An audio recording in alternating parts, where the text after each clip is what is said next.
Ever feel like, the whole world's telling you you're like worthless? Oh, I think we've all been there. Yeah. Well, today we're diving into a story about someone who kind of took that word, like flipped it, spun it around. And made something pretty amazing. Yeah, exactly. Mm, So we're talking about Trash School.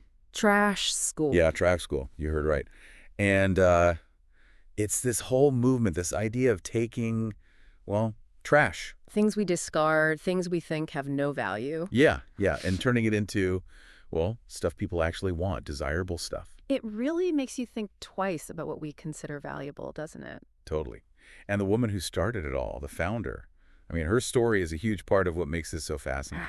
Definitely. She's been through a lot: exile, heartbreak, health problems. Yeah, and honestly, I feel like at some point we've all kind of felt like we're, not good enough, like worthless. Absolutely. But what's incredible is how she took those experiences, all that negativity, and she turned it into something positive, something with real impact. Exactly, and that's kind of what Trash School is all about, right? Yeah, reclaiming value, finding beauty in unexpected places. Okay, so she ends up in Eindhoven. Had you heard of this place before? Vaguely, I knew it was in the Netherlands. It's like this tech hub, but with this kind of rebellious, edgy vibe. I've heard they call it the City of Light. Yeah, I think because of the Philips company, it's like the perfect breeding ground for, well, thinking outside the box, which is exactly what Trash School is all about. It makes sense. The environment you're in definitely influences your creativity. So take me back to the early days of Trash School.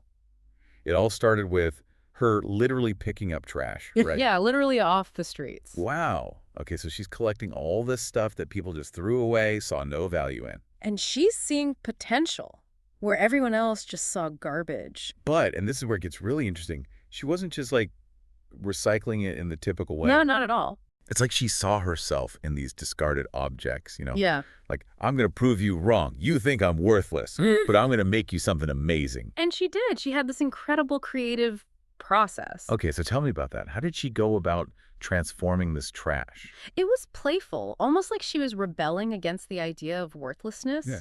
She would deconstruct these objects, break them down to their core elements, and then she would reassemble them, gave them a whole new life, a new meaning. Upcycling, but like with an artistic edge. Exactly. The research we did for this episode mentioned how she turned these discarded items into like jaw-dropping, must-have fashion pieces. Oh, absolutely. What are some examples? Picture a jacket crafted from, old denim scraps, every piece carefully chosen, stitched together to create this one-of-a-kind wearable work of art. See, and that's what I love about this.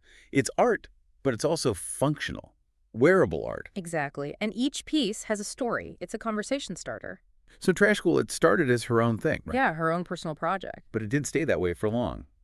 I mean, we wouldn't be talking about it if it did. Right. So what role did this organization, MES Eindhoven, play in helping Trash School grow? Emmaus, they saw something special in her work. They recognized, it wasn't just a hobby. This was a powerful statement about sustainability, about social change, about challenging the status quo. Yeah. They gave her space, resources.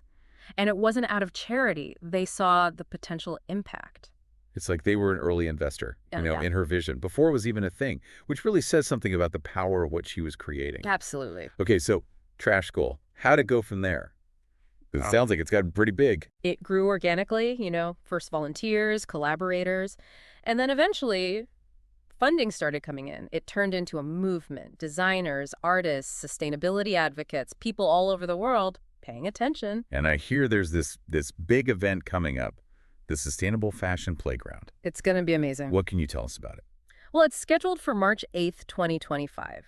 It's designed to be this immersive experience, challenges the norms of the fashion industry, showcases the work of Trash School, Okay. other sustainable designer, showing that ethical fashion can be innovative, exciting, not boring. Love that. And it all circles back to that idea of playfulness, right? Absolutely. It's about having fun, being creative. So for someone listening to this, what's the big takeaway from the whole Trash School story? Well, I think it reminds us that value, it can be found in the most unexpected places, challenges us to question our assumptions, like what's worthless, and see potential for transformation in everything around us, even in the trash. Absolutely.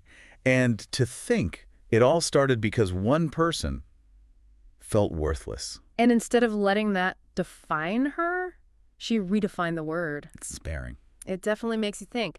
If someone can turn trash into treasure, what seemingly worthless thing in your life could you reimagine? What could you transform? That's a great question for everyone to think about. It is. And on that note, we'll leave it there for today. Until next time. Catch you later. Bye!